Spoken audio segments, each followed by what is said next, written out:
I view tons of video and read countless research papers on procrastination. And today, I've gathered the most researched, reliable, and simple strategies from the internet and combined them into a 3-part scientific blueprint: body, mind, and environment, to actually get you out of the procrastination loop. I'm Yen. Without further ado, let's begin.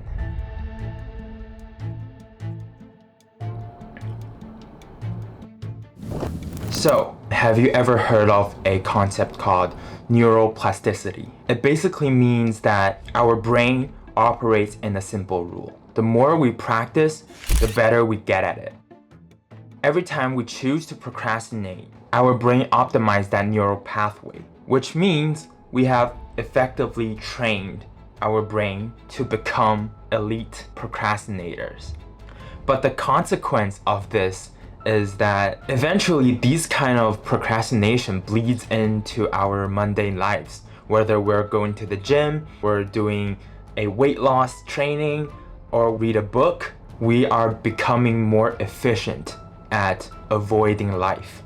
So the aim of this video is to re-engineer this loop to help you get out this procrastination loop, and we'll start with our body, which is also our behaviors. A lot of people just think that our body is just a vessel for our mind. What we think determines what we act, but sometimes that's just not the truth. Our brain is not an isolated machine, it's connected to our body, so therefore sometimes our action also changes how we think inside our mind. When we use our body in specific ways, our thinkings could be more sharper, and our creativity could increase, and our ideas might flow easier. An example would be, why do we get our best creative ideas when we're going outside for a walk, or we're going back home after work? Sometimes we just have a lot of creative ideas. Maybe we can implement these ideas on writing, on scripting, or even recording videos just like me. Actually, there's a research paper that supports this effect. In this study, Opezzo and Schwartz from Stanford University shows walking increased 81% of participants' creativity and 23% of participants' score on divergent and convergent creative thinking respectively. Moreover, the study shows that when seated after walking, participant exhibits a residual creative boost. So an example of this would be public speakers. They usually walk around the stage, right? And they also use hand gestures like, moving around their hands. But these are not for the show. It's because of the movements activates the brain, helping ideas pop into existence. On the other hand, if you decided to lay down on the bed or sit down on a couch, you're signaling your brain to enter rest mode. So that makes your brain less efficient on producing ideas or boosting your creativity and other abilities, right? And in such state, your brain actually will start pumping out reasons to procrastinate. For example, I just want to scroll on social media rather than start reading a book or start working on my assignment from school, right? But there is a strategy to help you break out of this, the reset mode. This is called the behavioral activation theory. So this therapy, I would say, is introduced in a study by Sudak. The behavioral activation's core tenet is to, rather than waiting to feel motivated, action is taken first, and then it changes thought and emotions. So in the study, it shows that the behavioral activation therapy can produce meaningful and enduring change, while it is also a base method to treat depression. The benefits of using this strategy is that it's way easier than convincing your brain to use your willpower to actually get the motivation to start when you're like sitting on a couch or laying on a bed, right? Just standing up rather than trying to convince it's way easier and it costs lower energy to do the same thing. And another thing to be aware of when you're using this strategy is when your brain refuses to work because, like, for example, you're thinking, oh man, I need to finish my assignment today, or I need to finish this script today, but I just don't want to move. Just use this strategy and don't even think about it. Just stand up and walk to your desk and sit down, open the laptop, and don't even think about it. And sometimes it can put you in a position that your brain thought, okay, it's time to work, and then you're into the flow state. So the main idea here is to stop thinking and just start doing. Very simple, but it requires a lot of practice and consistency to actually break the procrastination. But here's the point. We've already solved the problem of how to actually start if you're trying to procrastinate or you're trying to take a rest. But how about other type of procrastination? For example, me myself, I'm just like super into watching self-help YouTube videos, even sometimes reading self-help books. That makes me like feel I'm doing something productive. But I have a side hustle and I'm a university student. I have assignments to do. So is that really being productive for me? Probably no. So I'm just pretending I'm being productive and using these activities to replace the other ones that I truly need to do. For example, like building a website for my side hustle, right? This is called the compensatory procrastination. So what this means is that you're using other stimulus that you don't refuse to do or you don't feel pressure to do to replace something that you refuse to do. And this comes into our second part, the mind, the cognitive. So when a person is under a long-term stress, maybe it could be a week, it could be a month, even a year or longer, this could increase their level of cortisol. This could result in a state called chronic stress. You could be familiar with this vocab, you could be not, but I'm gonna explain. It basically means that your body is under a fight or flight mode and you can't really rest. Your sleep quality won't be that good and your creativity drops, your productivity drops, your motivation drops, and all the other like the good stuff you want also like just vanishes. So it basically has a chain. So if you have pressure, it will lead to anxiety, and then it will result in one of these two. Either you take action, you execute on the task, or you just avoid, which is like procrastination in another word, right? So if you're in the chronic stress state, usually your subconscious will just default in avoidance. You just won't execute, you just won't take action on the task. So a way to solve this is to use a very magic spell. This spell goes like this, okay? Thank you, brain, for trying to protect me. Don't panic, let me figure out how to handle this. It sounds very cheesy or like you're talking to yourself, you're talking to your brain, but it's actually very effective as long as you're doing these three things. The first one is called awareness. This idea is brought up by another research paper. In this research paper, a researcher shows that forgiving yourself could result in a 32% decrease in negative affect. This other graph shows the high forgiveness group even have a residue effect that decreases their procrastination on the next exam. So when you feel like you're gonna procrastinate, don't just like blame yourself or scream at yourself like, oh my god, I'm so bad at time management and I'm gonna screw all the things up, because sometimes this will increase guilt, and guilt will also increases stress. What you want to do is to observe this procrastination inside your head. So you want to identify what is the reason that you want to procrastinate. An example would be, I want to doom scroll, right?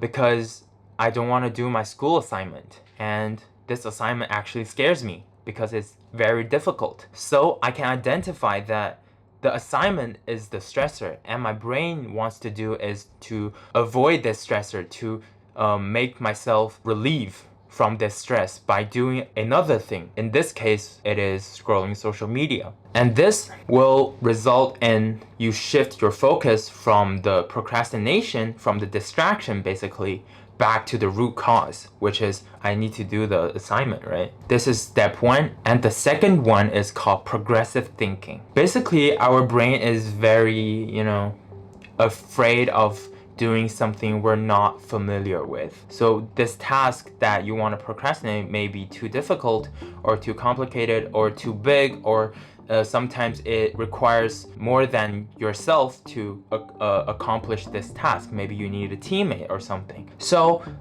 at this time, we're gonna do is try to make up some hypothetical small tasks to trick your brain. So an example would be, I don't want to write this script today, but what if I were to write it?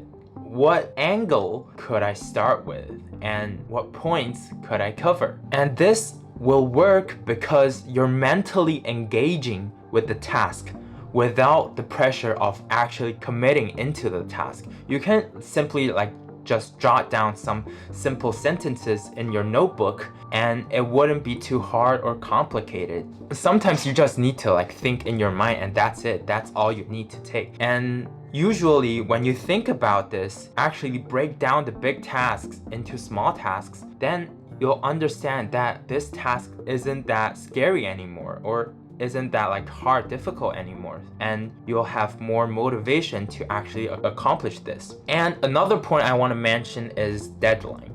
Okay, as a student, deadline is always a huge motivation factor for me. Usually I have 1 to 2 weeks to finish assignment, and if I have 14 days to finish, I'll spend the first 13 days playing around, scrolling social media, just playing around with friends and drinking alcohol or something.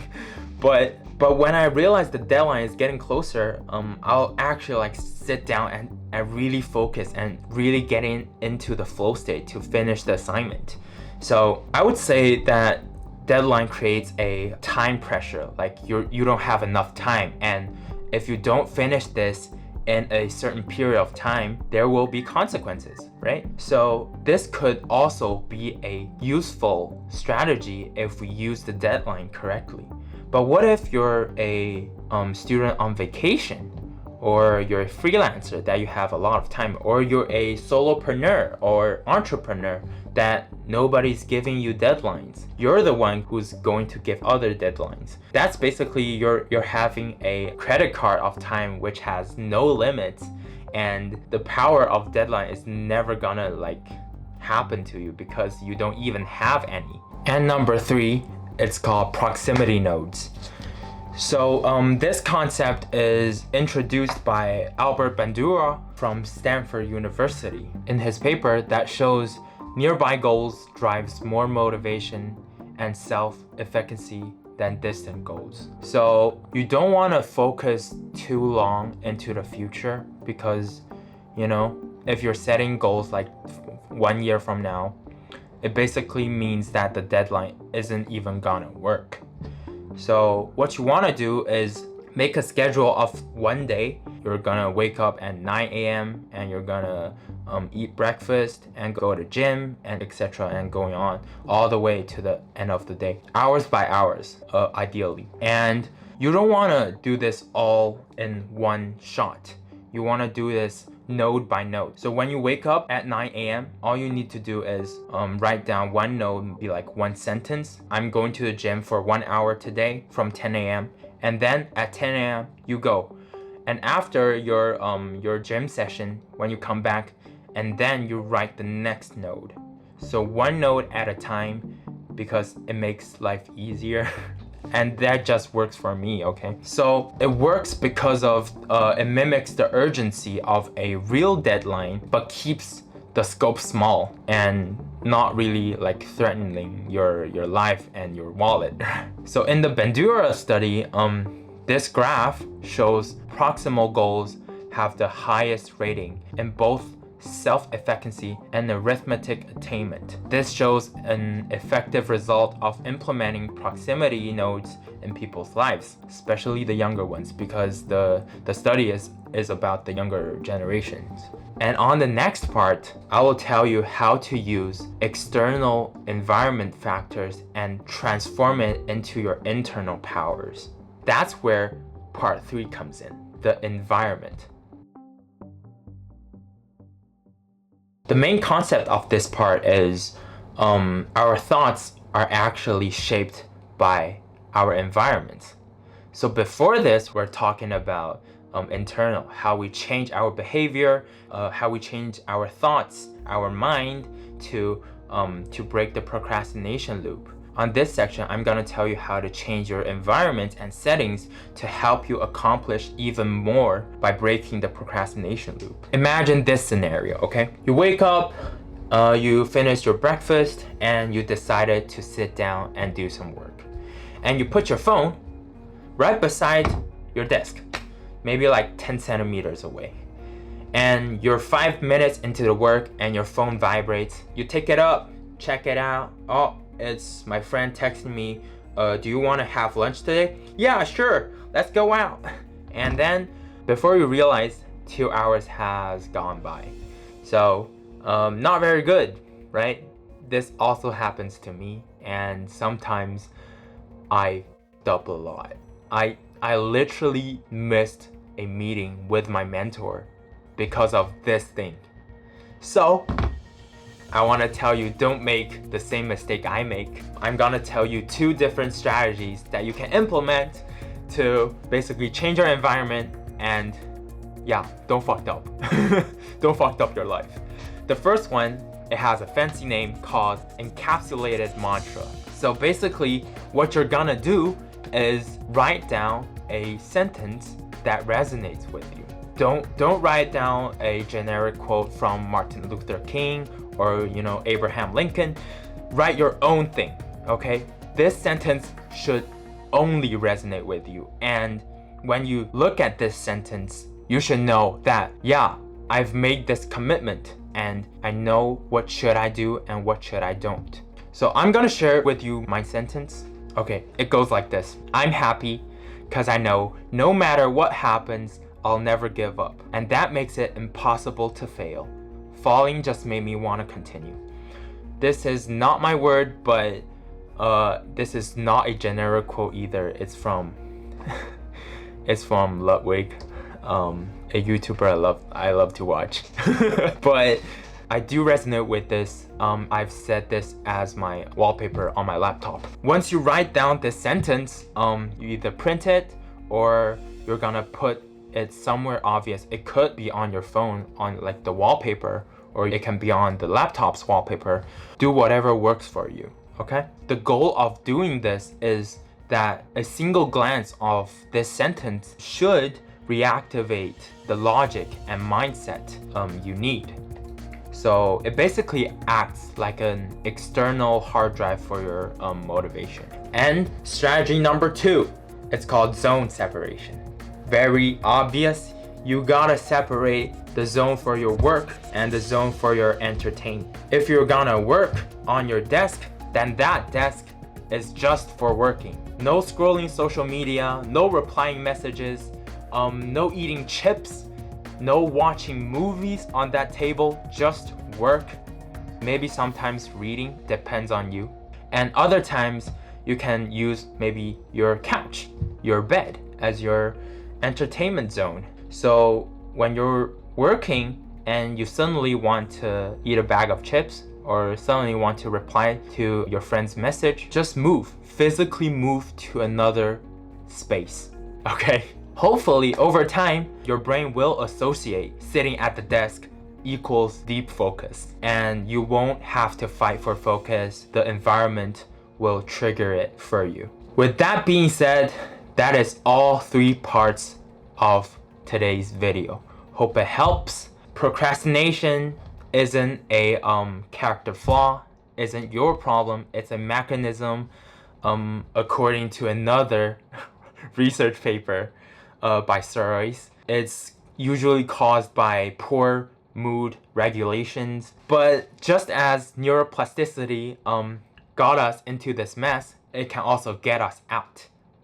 Anyway, I hope you have some takeaways from this video. If you like this video, don't forget to subscribe, leave a like. That will be a huge motivator for me to produce more similar videos in the future. I'm Yan. Bye bye.